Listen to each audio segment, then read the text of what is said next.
Good morning बेटा। कल हम लोगों ने बेटे चैप्टर स्टार्ट किया था निर्धनता एक चुनौती।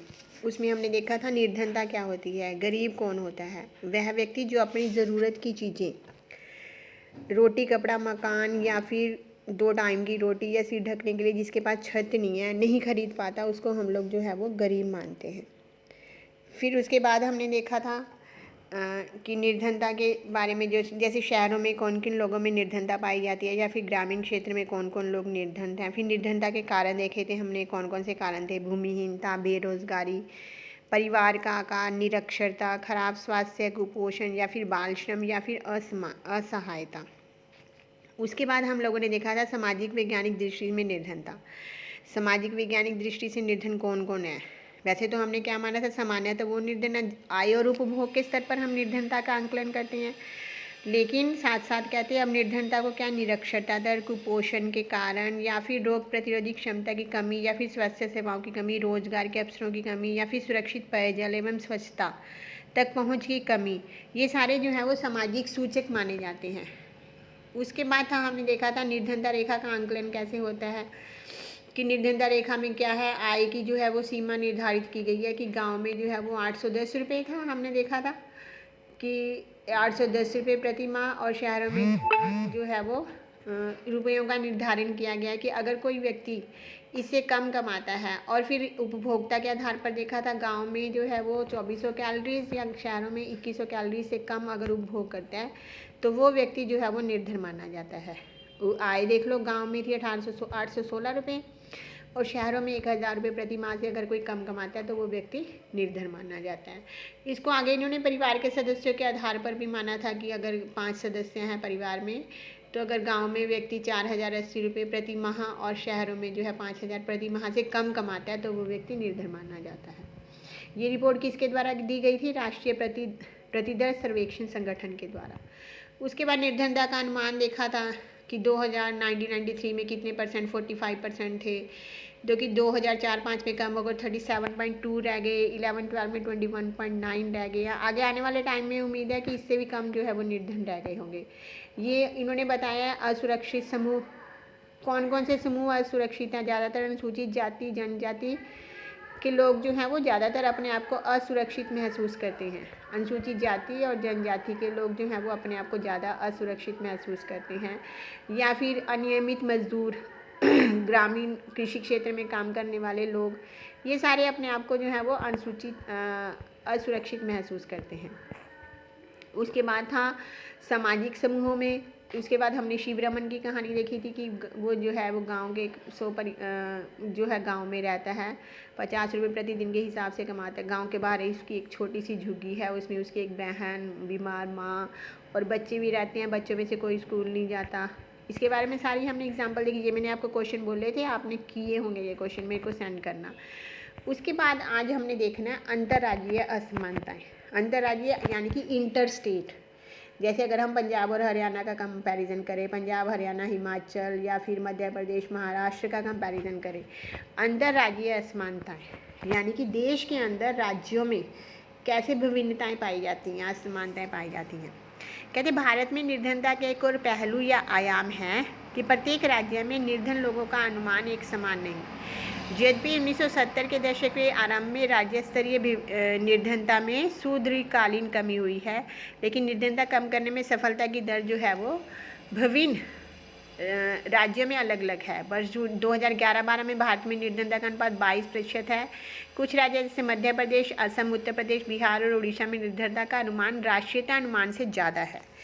जैसा कि पीछे हमने देखा था, जो टेबल बना हुआ था, हर एक बना था 3.2 में। बिहार और उड़ीसा क्रमशः 33.7 और 32.6% निर्धनता औसत के साथ 2 सर्वाधिक निर्धन राज्य माने गए हैं। कौन से बेटे, सबसे ये क्वेश्चन पूछ सकते हैं, कौन से सबसे निर्धन राज्य माने गए हैं, कौन से, बिहार और उड़ीसा।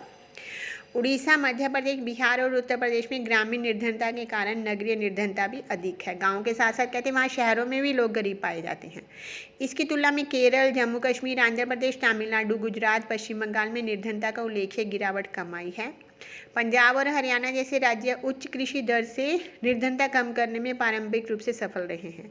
केरल ने मानव संसाधन विकास पर अधिक ध्यान दिया, लेकिन पश्चिम बंगाल में भूमि सुधार उपायों से निर्धनता कम करने में सहायता मिली है।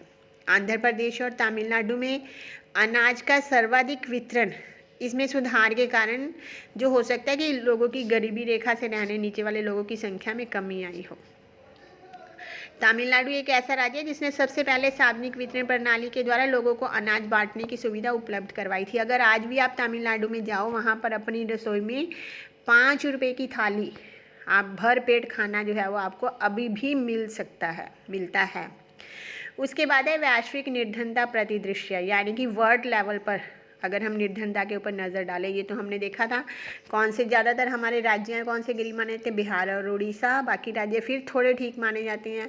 अब हम इंटरनेशनल लेवल पर देखते हैं, वैश्विक स्तर पर, ग्लोबल स्तर पर विकासशील देशों में अत्यंत आर्थिक निर्धनता विश्व बैंक की परिभाषा के अनुसार प्रतिदिन $1.25 से कम पर जीवन निर्वाह रहने वाले लोगों का अनुमान 1990 में 43%, 2008 में 22% हो गया। यद्यपि कहते वैश्विक निर्धनता में उल्लेखनीय गिरावट आई है, लेकिन इसमें बृहत क्षेत्रीय भिन्नताएं पाई जाती हैं। तीव्र आर्थिक प्रगति और मानव संसाधन विकास निवेश के कारण चीन और दक्षिण पूर्वी एशिया देशों में निर्धनता में विशेष कमी आई है। इससे बड़ी इसका जो है वो सारा इन्होंने आगे एक उसमें पाई चार्ट में सारा इसको एक्सप्लेन किया हुआ है। ये देखो आप, हिस्टोग्राम बनाकर बताया गया है। ये तो उन्होंने राज्य के बारे में बताया निर्धनता, फिर ऐसे ही जो है वो उन्होंने वर्ल्ड लेवल के बारे में भी बताया। 3 राज्यों की पहचान करें। इसके जो क्वेश्चन जो है ना आपके ये ऊपर जो हिस्टोग्राम बना है, इसके क्वेश्चन आप लिख के भेजोगे इसको बनाकर भी। 3 राज्य जहाँ निर्धनता अनुपात सबसे ज़्यादा है, बताओगे कि इसमें सबसे ज़्यादा है। 3 राज्यों की पहचान जहाँ निर्धनता अनुपात सबसे कम है। ये सारे ये आप बनाकर भेजोगे, ये आपका होमवर्क है। इन्होंने फिर ये विश्व के उसमें बताया कि निर्धनता रेखा कितने % हुई है। जैसे इन्होंने सारा बताया है कि 2008 में 47% होगी। लैटिन अमेरिका देश जो भी है गरीब देशों में माना जाता है, निर्धन देशों में माना जाता है। निर्धनता का अनुपात वही रहा, वहाँ पर निर्धनता रेखा 1981 में 11% से गिरकर 2008 में 6.4% रह गई। रूस जैसे पूर्व समाजवादी देशों में भी निर्धन व्यापत हुई, जहाँ पहले आधिकारिक रूप से कोई निर्धनता थी ही नहीं। ये सारा अंतर्राष्ट्रीय निर्धनता रेखा जो है वो $1 से भी नीचे की जनसंख्या को अनुमान करता है।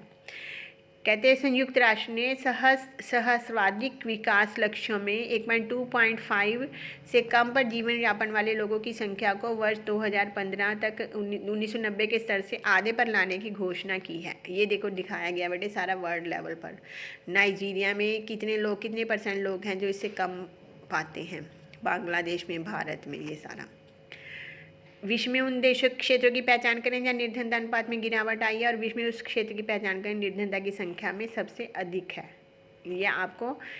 ये भी आपका टेबल बना हुआ है, ये रहा, इसमें दिखाया गया बेटे आपका सारा प्रतिदिन जीवन यापन वाले या फिर निर्धनों की संख्या में जो गिरावट आई है, ये देशों के बारे में बताया गया।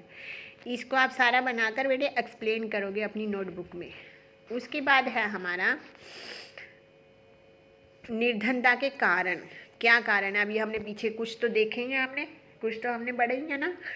फिर भी इसके क्या क्या कारण है, निर्धनता के कारण और निर्धनता के उपाय हम नेक्स्ट वीडियो में देखेंगे।